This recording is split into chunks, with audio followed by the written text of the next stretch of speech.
నల్లమల అడవి తల్లి ఒడిలో ప్రకృతి ఒడిదుడుకుల మధ్య భక్తజనాన్ని పరవశింపజేసే అద్భుత ఘట్టం మళ్లీ రానే వచ్చింది. తెలంగాణ అమర్నాథ్ యాత్రగా పిలువబడే సలేశ్వరం జాతరకు సమయం ఆసన్నమైంది. నాగర్ కర్నూలు జిల్లా లింగాల మండలంలోని దట్టమైన అడవుల్లో వందల అడుగుల లోతున వెలిసిన ఆ మల్లికార్జునుడి దర్శనం ఒక అపూర్వ సాహసం.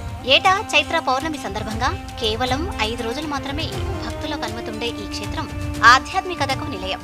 ఈ ఏడాది ఏప్రిల్ 2 నుంచి 6 వరకు ఈ మహాజాతర జరగనుంది.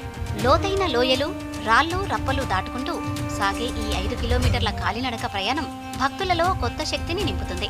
200 అడుగుల ఎత్తు నుండి జాలువారే జలపాతం కింద స్నానం చేస్తే పాపాలు తొలగిపోతాయని, చర్మ వ్యాధులు తగ్గుతాయని భక్తుల ప్రగాఢ విశ్వాసం. వస్తున్నాం లింగమయ్య అనే నామస్మరణతో నల్లమల అటవీ ప్రాంతం దద్దరిల్లుతోంది. సలేశ్వరం చేరుకోవాలనుకునేవారు నాగర్ కర్నూలు జిల్లా లింగాల మండలం చేరుకోవాలి. హైదరాబాద్ MGBS నుంచి శ్రీశైలం వెళ్లే బస్సులెక్కి మన్ననూరు వద్ద దిగాలి. జాతర సమయంలో మన్ననూరు నుండి సలేశ్వరం బేస్ క్యాంప్ వరకు ప్రత్యేక RTC బస్సులు లేదా ప్రైవేటు వాహనాలు అందుబాటులో ఉంటాయి. సొంత వాహనాల్లో వెళ్లేవారు మన్ననూరు చెక్పోస్టు నుండి దాదాపు 30 కిలోమీటర్ల దూరం అడవి మార్గంలో ప్రయాణించి రాంపూర్ పెంట బేస్ క్యాంప్ చేరుకోవాలి. ఇక అక్కడి నుండే అసలైన కాలినడక మొదలవుతుంది. సుమారు 5 నుండి 6 కిలోమీటర్ల దూరం దట్టమైన అడవిలో నడవాలి.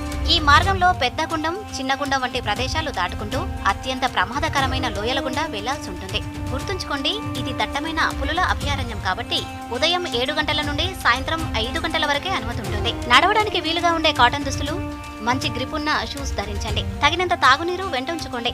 లోయలో వసతులు పరిమితంగా ఉంటాయి కాబట్టి వృద్ధులు, చిన్నపిల్లలు, శ్వాసకోశ సమస్యలున్నవారు చాలా జాగ్రత్తగా ఉండాలి. ప్లాస్టిక్